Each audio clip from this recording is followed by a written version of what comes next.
इन दिनों महाराष्ट्र की सियासत दिन ब दिन करवटें बदल रही है। उद्धव ठाकरे अपना वजूद बचाने के लिए कभी शिंदे सरकार पर निशाना साध रही है तो कभी गठबंधन के अपने ही साथी को निशाने पर ले रही है। दरअसल राहुल गांधी की संसद सदस्यता रद्द होने के बाद राहुल गांधी ने कहा था कि मैं गांधी हूँ, सावरकर नहीं जो माफी मांगू। बस इसी बात पर महाराष्ट्र की सियासत में विद्रोह की चिंगारी उठ चुकी है। दरअसल उद्धव ठाकरे ने रविवार को मालेगांव में शिवगर्जना सभा को संबोधित करते हुए कांग्रेस नेता राहुल गांधी को चुनौती दी कि वह सावरकर का अपमान करना बंद करे। उन्होंने कहा कि सावरकर का अपमान बर्दाश्त नहीं किया जाएगा।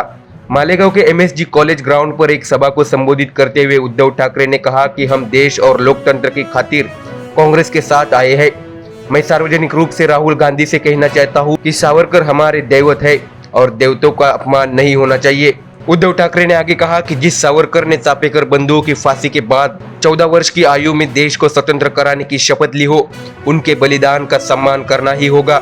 गौरतलब है कि एक दिन प्रेस कॉन्फ्रेंस के दौरान राहुल गांधी ने कहा था कि मैं सावरकर नहीं हूं, गांधी हूं और गांधी कभी माफी नहीं मांगता। उद्धव ठाकरे ने आगे कहा कि मोदी मतलब भारत नहीं है। बीजेपी ने अपने भीतर इतने भ्रष्टाचारियों को शामिल कर लिया है कि बीजेपी का मतलब ही भ्रष्टाचारी पार्टी हो गया है। ठाकरे ने कहा कि आज लड़ाई मेरे अकेले की नहीं है, यह लड़ाई देश को बचाने और लोकतंत्र को बचाने की है।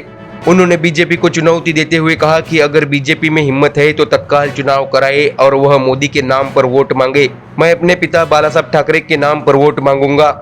महाराष्ट्र की जनता किसे प्यार करती है यह नतीजों से साफ हो जाएगा।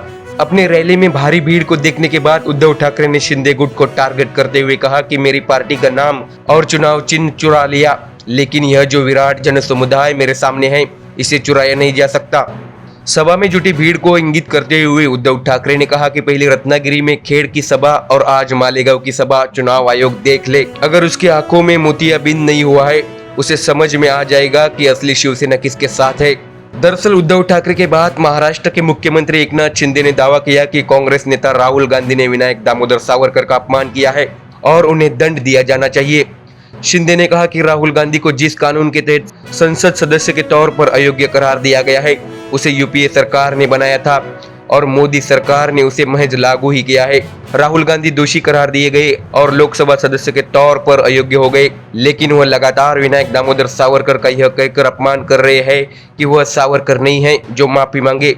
शिंदे ने राहुल गांधी पर निशाना साधते हुए कहा कि वह खुद को क्या समझते हैं, उन्हें दंडित किया जाना चाहिए। शिंदे ने विधानसभा में कहा कि सावरकर देशभक्त है, क्यों देशभक्त का अपमान महाराष्ट्र प्रधानमंत्री मोदी और सावरकर का अपमान बर्दाश्त नहीं करेगी। लोग उन्हें महाराष्ट्र की सड़कों पर चलने नहीं देंगे। अब देखना होगा कि क्या महाराष्ट्र में सियासी खेल फिर एक बार बदलने वाला है। Bureau report, MDR news.